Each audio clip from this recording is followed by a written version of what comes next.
प्रतिदिन राशिफल देखापी भिडियो को गोटे लाइक करंतु एवं आम चैनल को सब्सक्राइब करी पाखरे आसुवा बेल आइकन को मध्य प्रेस करंतु। तो प्रथमे जानिनेबा आजर तिथि नक्षत्र कौन कहूछि। आज हेउछि 27 अक्टोबर 2021 बुधवार, कार्तिक मास कृष्ण पक्ष तुला 11 दिन। आजर सूर्योदय हेउछि 5:49 एवं अस्त 5:12। आजर शुभवेला हेउछि देवा 7:25 आरंभ होई देवा 10:37 पर्यंत रहुछि। एही समय आपण माने किछि भी शुभ कार्य आरंभ करिपारिबे। बुधवार आज हेउछि कर्कट राशि घात 12 एवं कन्या राशि घात चंद्र। आज ताल एवं निम्ब भक्षण निषेध। तापर आपण माने जानिछंती राशि चक्र रे 12टी राशि अछि। आउ एही 12टी राशि मध्यरु केउ राशि रे कोन सब दर्शाउछि, आज आपणकर भाग्य कोन कहिबा आमे देखिनेबा एही भिडियो रे। मेष राशि ठार आरंभ करी मीन राशि पर्यंत 12टी राशि रे कोन सब दर्शाउछि। तो प्रथमे जानिबा मेष राशि रो व्यक्ति विशेष मानक पई आज दिनटी किपरि रहिबा। गुरुत्वपूर्ण आलोचना क्षेत्र रे समस्या देखा देबार आशंका रही। बहु पूर्वर चेष्टा करुवा काम सफलता पाइबे, किंतु एथिपाई अर्थ श्राद्ध एवं बुद्धि खर्च करने को पड़िबा। बंधु मानक संग लाभरू धर्म कार्य पाई प्रेरणा मिल पारे। घर लोकों उपरे अଯଥା विरक्ति प्रकाश करंतु नाही। आज पूरा दिन काम लगी रहिबा परे भी शक्ति रे भरा अनुभव करिवे। जो माने आपणकर पैसा रे जुआ खेलुथिले सेमाने आज हारि जिबार संभावना अछि। सेथिपाई सावधान जुआ एवं जुआरी ठारू दूरे रुहंतु। घर पटु असुविधा बढ़ी बढ़ी चलिब, तेणु भाविचिंती कि कथबार्ता करंतु। आज आपण निज प्रिय को पसंद आसुथिबा वस्त्र पिंधंतु, नचेत से अपमानित अनुभव करिपारंती। आज आपणकर कला एवं रचना रे थिबा क्षमता को प्रशंसा मिलिब एवं जहा कारणरू हठात लाभ मिलिबार संभावना अछि। आज अकारण रे आपण काहा सहित जुक्ति तर्क करिपारंती। एहा द्वारा आपण आपणकर समय ही नष्ट करुछंती बोली जानी परे दुख करिवे। कोनसे बंधु आपण को हठात देखा करी आश्चर्य करिपारंती, किंतु ताहा कारणरू आपणकर योजना खराब होई पारे। आपण को पई आज प्रतिकार हेउछि कोनसे एक धला रंगर गाई को रोटी खाइबा को दियंतु। एहा करिबा द्वारा आपणकर दिन आहुरी उज्जवलमय हेब। एबे जानिबा वृष राशि व्यक्ति विशेष मानक पाई आज दिनटी किपरि रहिब। पारिवारिक अस्थिरता संगकु कर्मक्षेत्र मध्य समस्या बहुल रहिब। घरर केतक व्यतिक्रम को नहीं चिंता प्रकट करिपारंती। प्रिय लोकटी सकाशे कर्मक्षेत्र रे समस्या समाधान होइजिब। मालिकों सहित छोट कथारू मन मालिन्य जोगु मन उदास रही पारे। स्वास्थ्य उपरे गुरुत्व देवा उचित। आपणकर कौनसी वस्तु आज चोरी होई पारे, सेथिपाई सावधान एवं सतर्क रुहंतु। पुराणा लोकों सहित जोगाजोग करिबा पाई आज दिन शुभ अटे। आज आपणक हृदयर स्पंदन आपणक प्रिय सहित ताल देई चलिब। अज्ञान हो यह प्रेम ही जो प्रोजेक्ट रे आपण बहुत दिनरू काम करुथिले ताहा आउ टिके डेरी रे सरिब। आज पार्क रे बुलिबा समय रे एमिति कोनोसी व्यक्ति सहित देखा होई पारे जहांक सहित अतीत रे आपणकर मतभेद होइथिला। संभव अछि कि आपण एवं आपणकर जीवन साथी मध्य रे विवाद आहुरी बढ़ी पारे। एहाटो रक्षा करने को चेष्टा करंतु, नचेत एहार भी दूरगामी परिणाम होई पारे। आपणक पई आज प्रतिकार हेउछि नाली रंगर जंदा किंबा पिंपड़ी को चीनी किंबा गुड़ खाइबा को दियंतु। एहा करिबा द्वारा आपणकर दिन आहुरी उज्जवलमय हेब। एबे जानिबा मिथुन राशि व्यक्ति विशेष मानक पाई आज दिनटी किपरि रहिब। आत्मीयक सहित भूल बुझामणारू कलहर संभावना अछि। राजनीति सभा समिति एवं आनुष्ठानिक कार्य सकाशे आलोचना करिपारंती। अटके रहितबा कामटी को आरंभ करने को मन बलाइबे। कौन से द्रव्य नष्ट होई पारे किंबा हजि जाई पारे। ଯାତ୍ରା ସମୟରେ ଅନାବଶ୍ୟକ ଖର୍ଚ୍ଚ କରି ଅନୁତାପ କରିପାରନ୍ତି। ସ୍ୱାସ୍ଥ୍ୟର ଚିକିତ୍ସା ପାଇଁ ଉତ୍ତମ ଦିନ ଅଟେ। ଆପଣଙ୍କୁ ଖୁସି ରହିବା ସ୍ୱଭାବ ହିଁ ଆପଣଙ୍କର ଆତ୍ମବିଶ୍ୱାସରେ ବୃଦ୍ଧି ଆଣିବ। କୌଣସି ପୁରୁଣା ରୋଗ ଆଜି ଆପଣଙ୍କୁ କଷ୍ଟ ଦେଇପାରେ, ଯେଉଁଥିପାଇଁ ଆପଣ ଡାକ୍ତରଖାନା ମଧ୍ୟ ଯାଇପାରନ୍ତି ଏବଂ ଆପଣଙ୍କର ବହୁତ ଅର୍ଥ ଖର୍ଚ୍ଚ ହୋଇପାରେ। ଆଜି ଆପଣ ଘରୋଇ କାର୍ଯ୍ୟ ଯୋଗୁଁ ଥକା ଅନୁଭବ କରିବେ, ଯାହା ଆପଣଙ୍କୁ ମାନସିକ ଯନ୍ତ୍ରଣା ମଧ୍ୟ ଦେଇପାରେ। ଆଜି ଆପଣଙ୍କର ପ୍ରିୟ ଆପଣଙ୍କଠୁ କଥା ଦେବାକୁ ଦାବି କରିପାରନ୍ତି, କିନ୍ତୁ ଏମିତି କୌଣସି କଥା ନ ଦିଅନ୍ତୁ ଯାହା ଆପଣ ପୂରା ନ କରିପାରନ୍ତି। ଠିକ୍ ଦିଗରେ ପରିଶ୍ରମ କରନ୍ତୁ ଏବଂ ଆପଣଙ୍କୁ ନିହାତି ଭାବରେ ଲାଭ ମିଳିବ। ଖେଳକୁଦ ଜୀବନରେ ଅତ୍ୟନ୍ତ ଜରୁରୀ ଅଟେ, କିନ୍ତୁ ଏଥିରେ ଏତେ ମଟନ୍ତୁନି ଯେ ଆପଣଙ୍କର ପାଠପଢ଼ାରେ ବ୍ୟାଘାତ ସୃଷ୍ଟି ହେବ। ପାରିବାରିକ ବିବାଦ କାରଣରୁ ଆଜି ଆପଣଙ୍କର ବୈବାହିକ ଜୀବନ ପ୍ରଭାବିତ ହେବ। ଆପଣଙ୍କ ପାଇଁ ଆଜି ପ୍ରତିକାର ହେଉଛି ଭଗବାନ ବିଷ୍ଣୁଙ୍କର ମସ୍ତକରେ ଧଳା ରଙ୍ଗର ଫୁଲ ଲାଗି କରନ୍ତୁ। ଏହା କରିବା ଦ୍ୱାରା ଆପଣଙ୍କର ଦିନ ଆହୁରି ଉଜ୍ଜଳମୟ ହେବ। ଏବେ ଜାଣିବା କର୍କଟ ରାଶିର ବ୍ୟକ୍ତିବିଶେଷମାନଙ୍କ ପାଇଁ ଆଜି ଦିନଟି କିପରି ରହିବ। ନିଜର ସ୍ୱାର୍ଥ ସାଧନ ଦିଗରେ ଅନ୍ୟକୁ ନିୟୋଜିତ କରିବା ସକାଶେ ଯୋଜନା କରିବେ। ବାଣିଜ୍ୟ, ଶିଳ୍ପ ଏବଂ ବ୍ୟବସାୟରେ ଦ୍ୱନ୍ଦ୍ୱର ଅବସାନ ଘଟିବ। କର୍ମକ୍ଷେତ୍ରରେ ଅନ୍ୟମାନଙ୍କ କାର୍ଯ୍ୟକଳାପ ନିଜ ପାଇଁ ଅସନ୍ତୋଷ ସୃଷ୍ଟି କରିବ। ମନ କଥା ମନରେ ମାରି ମନ ଦୁଃଖରେ ରହିପାରନ୍ତି। ଆଜି ଆପଣଙ୍କର ଶରୀର ଭଲ ରହିବ। ଆଜି ଆପଣଙ୍କ ପାଖରେ ଧନ ପର୍ଯ୍ୟାପ୍ତ ପରିମାଣରେ ରହିବ ଏବଂ ଏଥିସହିତ ମନରେ ଶାନ୍ତି ମଧ୍ୟ ରହିବ। ଆପଣଙ୍କୁ ନିଜ ପିଲାଙ୍କଠୁ କିଛି ଶିକ୍ଷା ମିଳିବ। ତାଙ୍କର ନିରୀହତା ତାଙ୍କ ଆଖପାଖ ଲୋକଙ୍କ ସ୍ନେହ ଏବଂ ଉତ୍ସାହର ବଳ ଉପରେ ଅନ୍ୟମାନଙ୍କ ଭିତରେ ପରିବର୍ତ୍ତନ ଆଣେ। ଆଜି ଭଲ ପାଇବାକୁ ସୁଯୋଗ ମିଳିବ, କିନ୍ତୁ ଅତି କମ୍ ସମୟ ପାଇଁ। ବ୍ୟବସାୟ ସମ୍ପର୍କ ବଢ଼ାଇବା ପାଇଁ ସେମିନାର ଏବଂ ବ୍ୟବସାୟ ପ୍ରଦର୍ଶନରେ ଭାଗ ନିଅନ୍ତୁ। ବୈବାହିକ ଜୀବନରେ ସବୁ ଅସୁବିଧା ପରେ ବି ଆପଣ ଏବଂ ଆପଣଙ୍କର ଜୀବନସାଥୀ ପୁଣି ଥରେ ପ୍ରେମର ଗଭୀରତା ଅନୁଭବ କରିବେ। ଆପଣଙ୍କ ପାଇଁ ଆଜି ପ୍ରତିକାର ହେଉଛି ପ୍ରଭୁ ଗଣେଶଙ୍କର ଆରାଧନା କରନ୍ତୁ। ଏହା କରିବା ଦ୍ୱାରା ଆପଣଙ୍କର ଦିନ ଆହୁରି ଉଜ୍ଜଳମୟ ହେବ। ଏବେ ଜାଣିବା ସିଂହରାଶିର ବ୍ୟକ୍ତିବିଶେଷମାନଙ୍କ ପାଇଁ ଆଜି ଦିନଟି କିପରି ରହିବ। କୌଣସି କାମ ସକାଶେ ବାରମ୍ବାର ଅସଫଳତା ହେତୁ ନିଜ ଲୋକମାନଙ୍କ ତରଫରୁ ଭରସା ତୁଟି ଯାଇପାରେ। କର୍ମକ୍ଷେତ୍ରରେ ଅଧସ୍ଥାନ କର୍ମଚାରୀଙ୍କ ସହମତିରେ କାମ କଲେ ଉପକୃତ ହେବେ। ସଭା ସମିତି ଏବଂ ରାଜନୀତି କ୍ଷେତ୍ରରେ ଲୋକ ସମ୍ପର୍କ ବଢ଼ିବ। ଅନିୟମିତ ଆହାର ଗ୍ରହଣ ଫଳରେ ଶାରୀରିକ ଅସୁସ୍ଥତା ଅନୁଭବ କରିବେ। ସେହି ଭାବନାକୁ ଚିହ୍ନନ୍ତୁ ଯାହା ଆପଣଙ୍କୁ ଉତ୍ସାହିତ କରେ। ଡର, ସନ୍ଦେହ ଏବଂ ଲୋଭ ପରି ନକାରାତ୍ମକ ଭାବନାକୁ ତଡ଼ି ଦିଅନ୍ତୁ, କାରଣ ଏହି ବିଚାର ସେମିତିଆ ଜିନିଷକୁ ଆକର୍ଷିତ କରେ ଯାହା ଆପଣ ଚାହୁଁନାହାନ୍ତି। ଯାତ୍ରା ଆପଣଙ୍କ ପାଇଁ କ୍ଳାନ୍ତିକର ଅଟେ, କିନ୍ତୁ ଆର୍ଥିକ ଦୃଷ୍ଟିକୋଣରୁ ଲାଭଦାୟକ ହେବ। ଯଦି ଆପଣ ପାର୍ଟି କରିବା ବିଷୟରେ ଭାବୁଛନ୍ତି, ତାହେଲେ ନିଜର ସାଙ୍ଗସାଥୀଙ୍କୁ ନିମନ୍ତ୍ରଣ ଦିଅନ୍ତୁ। ଏମିତି ବହୁତ ଜଣ ଥିବେ ଯେଉଁମାନେ ଆପଣଙ୍କ ଉତ୍ସାହରେ ବୃଦ୍ଧି ଆଣିବେ। ବୁଲାବୁଲି କରିବାକୁ ଯିବାର ଯୋଜନା କରିପାରନ୍ତି, ଯାହା ଆପଣଙ୍କୁ ଉର୍ଜା ଏବଂ ଉତ୍ସାହରେ ଭରିଦେବ। ଆଜି ଆପଣଙ୍କ ପାଖରେ ନିଜର ଅର୍ଥ ଅବସ୍ଥାରେ ବୃଦ୍ଧି କରିବା ପାଇଁ ବଳ ଏବଂ ଜ୍ଞାନ ଦୁଇଟା ହିଁ ରହିବ। ଆବଶ୍ୟକତା ଠାରୁ ଅଧିକ ସମୟ ସାଙ୍ଗମାନଙ୍କ ସହିତ କଟାଇବା ଭଲ ନୁହେଁ। ଏହାଦ୍ୱାରା ଆପଣ ଭବିଷ୍ୟତରେ ବହୁତ ଅସୁବିଧାର ସାମ୍ନା କରିବାକୁ ପଡ଼ିବ। ଆପଣଙ୍କ ଜୀବନସାଥୀ ସତରେ ଆପଣଙ୍କ ପାଇଁ ଦେବଦୂତ ପରି ଏବଂ ଏହା ଆପଣଙ୍କୁ ଆଜି ଅନୁଭବ ହେବ।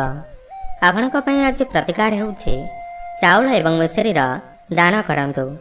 ଏହା କରିବା ଦ୍ୱାରା ଆପଣଙ୍କର ଦିନ ଆହୁରି ଉଜ୍ଜଳମୟ ହେବ। ଏବେ ଜାଣିବା କନ୍ୟା ରାଶିର ବ୍ୟକ୍ତିବିଶେଷମାନଙ୍କ ପାଇଁ ଆଜି ଦିନଟି କିପରି ରହିବ। ସୁଚିନ୍ତିତ ଯୋଜନା ଅନୁଯାୟୀ କାର୍ଯ୍ୟ ହାସଲରେ ଅସୁବିଧା ରହିବ ନାହିଁ। ରପ୍ତାନି ବାଣିଜ୍ୟ, ପରିବହନ ଏବଂ ନୂତନ ବ୍ୟବସାୟରେ ଆଶାଜନକ ଫଳ ପାଇବେ। ବନ୍ଧୁଙ୍କ କଥା ଏବଂ କାମକୁ ପ୍ରାଧାନ୍ୟ ଦେଇ ଘର କାମକୁ ଅବହେଳା କରିପାରନ୍ତି। ଅଟକି ରହିଥିବା କାମଟିକୁ ସମ୍ପୂର୍ଣ୍ଣ କରିବାକୁ ଅନ୍ୟର ସହଯୋଗ ଲୋଡ଼ିବେ। ଆଜି ନିଜର ସକାରାତ୍ମକ ଚିନ୍ତାଧାରାରେ ଆଖପାଖ ଲୋକଙ୍କୁ ପ୍ରଭାବିତ କରିପାରିବେ। ଆଜି ଆପଣ ସାଙ୍ଗସାଥୀଙ୍କ ମେଳରେ ବହୁତ ଅର୍ଥ ଖର୍ଚ୍ଚ କରିପାରନ୍ତି, କିନ୍ତୁ ତା ସତ୍ତ୍ୱେ ଆପଣଙ୍କ ପାଖରେ ଧନର ଅଭାବ ହେବ ନାହିଁ।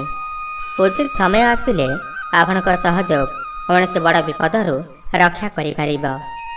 ପ୍ରେମର ଜ୍ୱାଳା ଅନୁଭବ କରିବା ଅତି କଷ୍ଟ, କିନ୍ତୁ ଆଜି ଆପଣ ପ୍ରେମର ଏହି ପାଗଳାମୀର କିଛିଟା ସୁଗନ୍ଧ ଅନୁଭବ କରିବେ। କାର୍ଯ୍ୟକ୍ଷେତ୍ରରେ ଆପଣ ନିଜକୁ ବିଶେଷ ବୋଲି ଅନୁଭବ କରିବେ। ଆପଣ ଆପଣଙ୍କର ପିଲାମାନଙ୍କୁ ସମୟର କିପରି ସଦୁପଯୋଗ କରାଯିବାର ଉପଦେଶ ଦେଇପାରନ୍ତି। ବୈବାହିକ ଜୀବନରେ ସ୍ନେହ ପ୍ରକାଶିତ କରିବାର ନିଜର ମହତ୍ଵ ଅଛି ଏବଂ ଏହି ଜିନିଷର ଅନୁଭବ ଆଜି ଆପଣ କରିବେ। ଆପଣଙ୍କ ପାଇଁ ଆଜି ପ୍ରତିକାର ହେଉଛି କୌଣସି ଏକ ଧଳା ରଙ୍ଗର ଗାଈକୁ ପେଟ ପୂରା ଘାସ ଖାଇବାକୁ ଦିଅନ୍ତୁ। ଏହା କରିବା ଦ୍ୱାରା ଆପଣଙ୍କର ଦିନ ଆହୁରି ଉଜ୍ଜଳମୟ ହେବ। ଏବେ ଜାଣିବା ତୁଳା ରାଶିର ବ୍ୟକ୍ତିବିଶେଷମାନଙ୍କ ପାଇଁ ଆଜି ଦିନଟି କିପରି ରହିବ। କର୍ମକ୍ଷେତ୍ରରେ ସ୍ଥାନାନ୍ତର ସହିତ ପରିସ୍ଥିତି ଦୂରଭ୍ରମଣ ପାଇଁ ସୁଯୋଗ ସୃଷ୍ଟି କରିବ।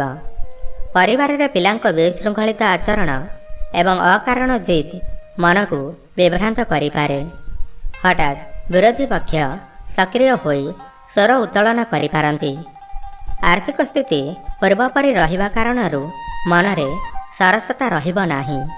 ହସମୁଖ ବନ୍ଧୁମାନଙ୍କ ସହିତ ରହିବା ବିବାଦ କମ୍ କରିବ ଏବଂ ଆପଣଙ୍କୁ ଆରାମ ଦେବ।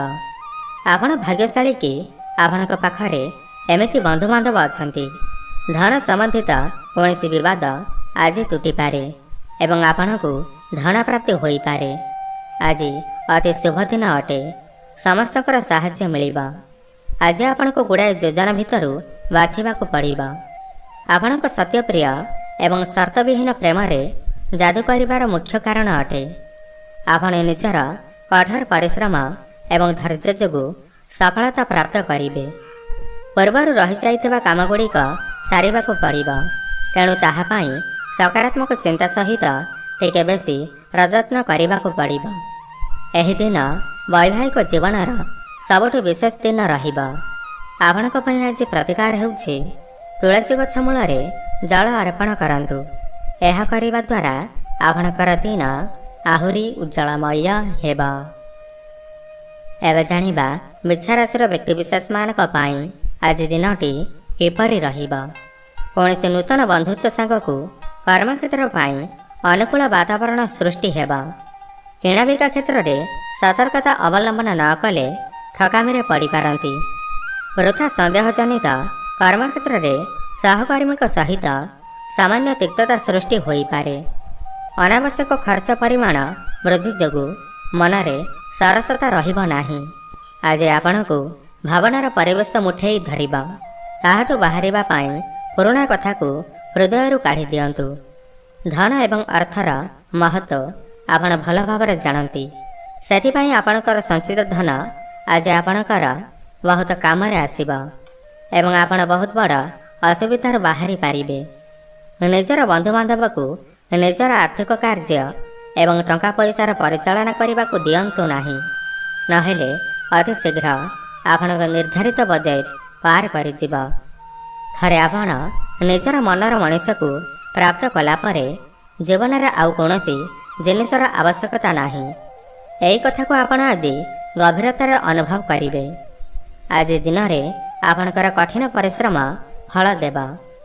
ଆଜି ପରିବାରର ବହୁତ ଗୁଡ଼ିଏ ସମସ୍ୟା ଆପଣଙ୍କ ସହିତ ଆଲୋଚନା କରାଗଲେ ମଧ୍ୟ ଆପଣ ଆପଣଙ୍କ କାମରେ ବ୍ୟସ୍ତ ରହିବେ ଏବଂ ଅବସର ସମୟରେ ନିଜର କୌଣସି ରୁଚି ପୂର୍ଣ୍ଣ କରି ସମୟ ଅତିବାହିତ କରିବେ। ଏହି କଥାର ପ୍ରବଳ ସମ୍ଭାବନା ଅଛି କି ଆଖପାଖ ଲୋକ ଆପଣ ଦୁଇ ଜଣଙ୍କ ମଧ୍ୟରେ ବିବାଦ ସୃଷ୍ଟି କରିବା ପାଇଁ ପ୍ରୟାସ କରିବେ। ତେଣୁ ବାହାର ଲୋକଙ୍କ କଥା ଶୁଣିବା ଠିକ୍ ହେବ ନାହିଁ। ଆପଣଙ୍କ ପାଇଁ ଆଜି ପ୍ରତିକାର ହେଉଛି ଘରୁ ବାହାରିବା ସମୟରେ ରକ୍ତବର୍ଣ୍ଣର ଚନ୍ଦନ ମସ୍ତକରେ ଧାରଣ କରନ୍ତୁ। ଏହା କରିବା ଦ୍ୱାରା ଆପଣଙ୍କର ଦିନ ଆହୁରି ଉଜ୍ଜଳମୟ ହେବ। ଏବେ ଜାଣିବା ଧନୁରାଶିର ବ୍ୟକ୍ତିବିଶେଷମାନଙ୍କ ପାଇଁ ଆଜି ଦିନଟି କିପରି ରହିବ। ପ୍ରିୟ ବନ୍ଧୁଙ୍କର ସାନ୍ନିଧ୍ୟ ଲାଭ କିମ୍ବା ଦର୍ଶନ ଜନିତ ଆନନ୍ଦ ଅନୁଭବ କରିବେ। ଆଜିର କର୍ମକ୍ଷେତ୍ରରେ ପଦସ୍ଥ ବ୍ୟକ୍ତିଙ୍କ ସାନ୍ନିଧ୍ୟରୁ ଉପକୃତ ହୋଇପାରନ୍ତି। ପ୍ରଶାସନିକ ଆଲୋଚନା କ୍ଷେତ୍ରରେ ଅପରାହ୍ନ ସମୟରେ ଟେନସନ୍ କିଛି ମାତ୍ରାରେ କମିଯିବ। ବ୍ୟବସାୟ କ୍ଷେତ୍ରରେ ଭାବୁଥିବା କାମଟି ପୂର୍ଣ୍ଣାଙ୍ଗ କରିବା କଷ୍ଟକର ହୋଇପାରେ। ନିଜର ଭାବନା ଉପରେ ବିଶେଷ କରିକି ନିଜର କ୍ରୋଧ ଉପରେ ନିୟନ୍ତ୍ରଣ ରଖନ୍ତୁ। ଆପଣ ବିଗତ ସମୟରେ ଯେଉଁ ଅପବ୍ୟୟ କରିଛନ୍ତି ସେଥିପାଇଁ ଆଜି ଆପଣଙ୍କୁ ବହୁତ ହାନି ସହିବାକୁ ପଡ଼ିପାରେ। ଆଜି ଆପଣଙ୍କୁ ପଇସାର ଆବଶ୍ୟକତା ଥିବାବେଳେ ଆପଣଙ୍କ ପାଖରେ ପଇସା ନଥିବ। ଆଜି ସନ୍ଧ୍ୟାବେଳେ ଏହି ଘନିଷ୍ଠ ମିତ୍ର କି ସମ୍ଭବୀ ଆସିପାରନ୍ତି। କୌଣସି ଶୁଭ ଖବର କିମ୍ବା ପ୍ରିୟଠୁ ମିଳିଥିବା କୌଣସି ଖବର ଆପଣଙ୍କ ଖୁସିକୁ ଆହୁରି ବଢ଼େଇ ଦେବ। ଆଜି ଆପଣଙ୍କ ପାଇଁ ବହୁତ କର୍ମଠ ଏବଂ ଲୋକଙ୍କ ସହିତ ମିଳାମିଶା ଭରା ଦିନ ରହିବ। ଲୋକେ ଆପଣଙ୍କ ପ୍ରସ୍ତାବ ମାଗିବେ ଏବଂ ଆପଣ ଯାହା କହିବେ ତାହା ବିନା ଭାବିଚିନ୍ତି ନେଇନେବେ। ଆଜି କିଛି ନୂଆ କରିବା ପାଇଁ ଆପଣ ଭାବିବେ, କିନ୍ତୁ କାର୍ଯ୍ୟବ୍ୟସ୍ତତା ଯୋଗୁଁ ଏସବୁ କରିପାରିବେ ନାହିଁ। ବୈବାହିକ ଜୀବନକୁ ଅଧିକ ସୁଖମୟ ବନାଇବାର ଚେଷ୍ଟା ଆଶାରୁ ଅଧିକ ରଙ୍ଗ ଆଣିବ। ଆପଣଙ୍କ ପାଇଁ ଆଜି ପ୍ରତିକାର ହେଉଛି, ଆଜି ଆପଣ ଏକ ନାଲି ରଙ୍ଗର ଗାଈକୁ ରୁଟି ଖାଇବାକୁ ଦିଅନ୍ତୁ। ଏହା କରିବା ଦ୍ୱାରା ଆପଣଙ୍କର ଦିନ ଆହୁରି ଉଜ୍ଜଳମୟ ହେବ। ଏବେ ଜାଣିବା ମକର ରାଶିର ବ୍ୟକ୍ତିବିଶେଷମାନଙ୍କ ପାଇଁ ଆଜି ଦିନଟି କିପରି ରହିବ। କାମ ହାସଲର ଦୀର୍ଘତା ମନକୁ ଭାରାକ୍ରାନ୍ତ କରି ରଖିବ। ଭଲ ସମ୍ପର୍କ ନଥିବା ବ୍ୟକ୍ତିମାନଙ୍କ ଦ୍ୱାରା ମିଥ୍ୟା ଗୁଜବରେ ଆତଙ୍କିତ ହେବା ଠିକ୍ ହେବ ନାହିଁ। ବିବାଦୀୟ ଘଟଣାରେ ବିଜୟୀ ହେବେ ଏବଂ ବ୍ୟବସାୟ ତଥା ପରିବହନରେ ସଫଳତା ମିଳିବ। ଆକସ୍ମିକ ଭାବରେ ନିକଟ ସମ୍ପର୍କୀୟମାନଙ୍କ ସହିତ ମିତ୍ରତା ବନ୍ଧନରେ ଆବଦ୍ଧ ହେବେ। ଆଜି ଦିନଟା ଯାକ ଆପଣ ବହୁତ ଖୁସି ଅନୁଭବ କରିବେ ଏବଂ ଅପରିଚିତ ବ୍ୟକ୍ତି ବି ନିଜ ପରି ଲାଗିପାରନ୍ତି। ନିଜ ପାଇଁ ଧନ ସଞ୍ଚୟ କରିବାର ଆପଣଙ୍କର ଯୋଜନା ଆଜି ସଫଳ ହୋଇପାରେ। ଆଜି ଆପଣ ଉଚିତ ମାତ୍ରାରେ ସଞ୍ଚୟ କରିବାରେ ସକ୍ଷମ ହୋଇପାରିବେ। ନିଜ ରାଗ ଉପରେ ନିୟନ୍ତ୍ରଣ ରଖନ୍ତୁ, ନହେଲେ ଘର ଲୋକଙ୍କ ମନରେ ଦୁଃଖ ଦେଇପାରନ୍ତି। ଆଜି ଆପଣ ଅନୁଭବ କରିବେ କି ଆପଣଙ୍କ ସହଭାଗୀ ହିଁ ଆପଣଙ୍କୁ ନିତ୍ୟତା ଭଲ ପାଆନ୍ତି। ଯଦି ଆପଣଙ୍କୁ ଗୋଟେ ଦିନ ପାଇଁ ଛୁଟିରେ ଯିବାର ଅଛି ତାହେଲେ ଚିନ୍ତା କରନ୍ତୁ ନାହିଁ। ଆପଣଙ୍କ ନଥିବା ଅବସ୍ଥାରେ ବି ସବୁ କାର୍ଯ୍ୟ ସଠିକ୍ ଭାବରେ ହେବ। ଯଦିଓ କୌଣସି ବିଶେଷ କାରଣରୁ କିଛି ଅସୁବିଧା ସୃଷ୍ଟି ହୋଇ ବି ଯାଏ ତାହେଲେ ଆପଣ ଫେରିଲା ପରେ ତାକୁ ଆରାମରେ ସମାଧାନ କରିପାରିବେ। ନିଜର ଖାଲି ସମୟର ସଦୁପଯୋଗ କରି ରଖନ୍ତୁ, ନହେଲେ ଜୀବନରେ ପଛରେ ପଡ଼ିଯିବେ। ଯଦି ଟିକେ ଚେଷ୍ଟା କରାଯାଏ ତାହେଲେ ଆପଣଙ୍କ ଜୀବନସାଥୀ ସହିତ ଆଜିକା ଦିନ ଆପଣଙ୍କ ଜୀବନର ସବୁଠୁ ଉତ୍ତମ ଦିନ ଭିତରୁ ଗୋଟିଏ ହୋଇପାରେ। ଆପଣଙ୍କ ପାଇଁ ଆଜି ପ୍ରତିକାର ହେଉଛି, ଆଜି ଆପଣ ପୂର୍ବ ଦିଗରେ ନିଜର ଇଷ୍ଟ ଭଗବାନଙ୍କୁ ପ୍ରଣାମ କରନ୍ତୁ। ଏହା କରିବା ଦ୍ୱାରା ଆପଣଙ୍କର ଦିନ ଆହୁରି ଉଜ୍ଜଳମୟ ହେବ। ଏବେ ଜାଣିବା କୁମ୍ଭ ରାଶିର ବ୍ୟକ୍ତିବିଶେଷମାନଙ୍କ ପାଇଁ ଆଜି ଦିନଟି କିପରି ରହିବ। ପ୍ରତ୍ୟେକ କାମ ବିଳମ୍ବିତ ସମୟରେ ସମ୍ପନ୍ନ ହେଉଥିବାରୁ ଧୈର୍ଯ୍ୟଚ୍ୟୁତି ଘଟିପାରେ। ଯାହା ଏବଂ ଯେପରି ଭାବୁଛନ୍ତି ଶୀଘ୍ର ଆରମ୍ଭ କରନ୍ତୁ, ସଫଳତା ନିଶ୍ଚିନ୍ତ ମିଳିବ। ସାମ୍ବାଦିକତା, ପ୍ରଶାସନ, ପ୍ରକାଶନ, ବାଣିଜ୍ୟ ବ୍ୟବସାୟ କ୍ଷେତ୍ରରେ ଶୁଭଫଳ ପାଇବେ। ବିବାଦୀୟ ପରିସ୍ଥିତିରେ ମନ ଭୁଲାଣିଆ କଥା କହି ପରିବେଶକୁ ସ୍ୱାଭାବିକ କରିପାରିବେ। ନିଜକୁ ଶାନ୍ତ ରଖନ୍ତୁ, କାରଣ ଆଜି ଆପଣଙ୍କୁ ବହୁତ ସାରା ବାଧାର ସମ୍ମୁଖୀନ ହେବାକୁ ପଡ଼ିପାରେ, ଯାହା କାରଣରୁ ଆପଣ ଅସୁବିଧାରେ ପଡ଼ିପାରନ୍ତି। ବିଶେଷ କରିକି ନିଜର ରାଗ ଉପରେ ନିୟନ୍ତ୍ରଣ ରଖନ୍ତୁ, କାରଣ ଏହା ଆଉ କିଛି ନୁହେଁ, କେବଳ କିଛି ସମୟର ପାଗଳାମି ହିଁ। ଆପଣଙ୍କର କୌଣସି ବନ୍ଧୁ ଆପଣଙ୍କ ଠାରୁ ଆର୍ଥିକ ସହାୟତା ମାଗିପାରେ। ତାଙ୍କୁ ସାହାଯ୍ୟ କଲେ ଆପଣ ଆର୍ଥିକ ଭାଗରେ ପଙ୍ଗୁ ହୋଇପାରନ୍ତି। ଆପଣଙ୍କ ଘର ଲୋକ ଆପଣଙ୍କ ପରିଶ୍ରମ ଏବଂ ସମର୍ପଣକୁ ପ୍ରଶଂସା କରିବେ। ଆଜି ଆପଣଙ୍କ ପ୍ରିୟଠୁ ଦୂରେଇ ଯିବାର ଦୁଃଖ ଆପଣଙ୍କୁ ଯନ୍ତ୍ରଣା ଦେବ। କାର୍ଯ୍ୟକ୍ଷେତ୍ରରେ ଆପଣଙ୍କୁ ସମସ୍ତେ ଗଭୀରତାରେ ନେବେ। ଏହି ରାଶିର ବ୍ୟାପାରୀମାନେ ନିଜ ଅବସର ସମୟରେ ଆଧ୍ୟାତ୍ମିକ ବହି ପଢ଼ି ସମୟ ଅତିବାହିତ କରିବା ଉଚିତ। ଏହାଦ୍ୱାରା ଆପଣଙ୍କର ଅନେକ ସମସ୍ୟାର ସମାଧାନ ହୋଇପାରିବ। ପରିବାର ଲୋକଙ୍କ ସହିତ ଟିକେ ବିବାଦ ହୋଇପାରେ, କିନ୍ତୁ ଶେଷରେ ଆପଣଙ୍କ ଜୀବନସାଥୀ ଆପଣଙ୍କ ବିପଦର ସମାଧାନ କରିବେ। ଆପଣଙ୍କ ପାଇଁ ଆଜି ପ୍ରତିକାର ହେଉଛି ପ୍ରଭୁ ଗଣେଶଙ୍କର ଆରାଧନା କରନ୍ତୁ। ଏହା କରିବା ଦ୍ୱାରା ଆପଣଙ୍କର ଦିନ ଆହୁରି ଉଜ୍ଜଳମୟ ହେବ। ଏବେ ଜାଣିବା ମୀନ ରାଶିର ବ୍ୟକ୍ତିବିଶେଷମାନଙ୍କ ପାଇଁ ଆଜି ଦିନଟି କିପରି ରହିବ। ସ୍ୱାସ୍ଥ୍ୟ ସମସ୍ୟାରେ ସୁଧାର ଆସିବ ଏବଂ ବିଦେଶ ଯାତ୍ରା, ମାଲି ମକଦ୍ଦମା, ରାଜନୈତିକ ଆଲୋଚନା କ୍ଷେତ୍ରରେ ଶୁଭଫଳ ପାଇବେ। ଶୁଣା ଗୁଜବ ମାନସିକ ସ୍ଥିତିକୁ ଦୋହଲାଇ ଦେବ। ପାରିବାରିକ ଜୀବନରେ ବୁଝାମଣା ନେଇ ତିକ୍ତତା ଦୂରେଇବାରେ ବନ୍ଧୁଙ୍କ ଅବଦାନ ଅବିସ୍ମରଣୀୟ ରହିବ। ନିର୍ମାଣାଧୀନ କାର୍ଯ୍ୟ ଶେଷ ପର୍ଯ୍ୟାୟରେ ପହଞ୍ଚିବ। ଆପଣଙ୍କ ସକାରାତ୍ମକ ଚିନ୍ତା ପୁରସ୍କୃତ ହେବ, କାରଣ ଆପଣ ନିଜର ଚେଷ୍ଟାରୁ ହିଁ ସଫଳତା ପାଇବେ। ଯଦି ଆପଣ ଅର୍ଥ ଅବସ୍ଥାରେ ବୃଦ୍ଧି ପାଇଁ ସୂତ୍ର ଖୋଜୁଛନ୍ତି, ତାହେଲେ ସୁରକ୍ଷିତ ଯୋଜନାରେ ନିବେଶ କରନ୍ତୁ। ଘରକୁ ଅତିଥି ଆସିବା କାରଣରୁ ଦିନ ଶୁଭ ଏବଂ ବଢ଼ିଆ କଟିବ। ଆଜି ଆପଣଙ୍କର ଅନିଶ୍ଚିତ ବ୍ୟବହାର ଯୋଗୁଁ ଆପଣଙ୍କର ସାଥୀ ନିଜର ମନ ଖରାପ କରିପାରନ୍ତି।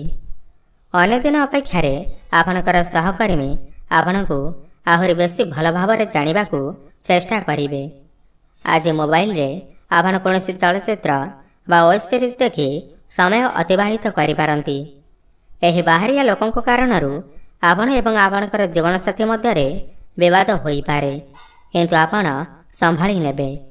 ଆପଣଙ୍କ ପାଇଁ ଆଜି ପ୍ରତିକାର ହେଉଛି ତୁଳସୀ ଗଛ ମୂଳରେ ଜଳ ଅର୍ପଣ କରନ୍ତୁ। ଏହା କରିବା ଦ୍ୱାରା ଆପଣଙ୍କର ଦିନ ଆହୁରି ଉଜ୍ଜଳମୟ ହେବ।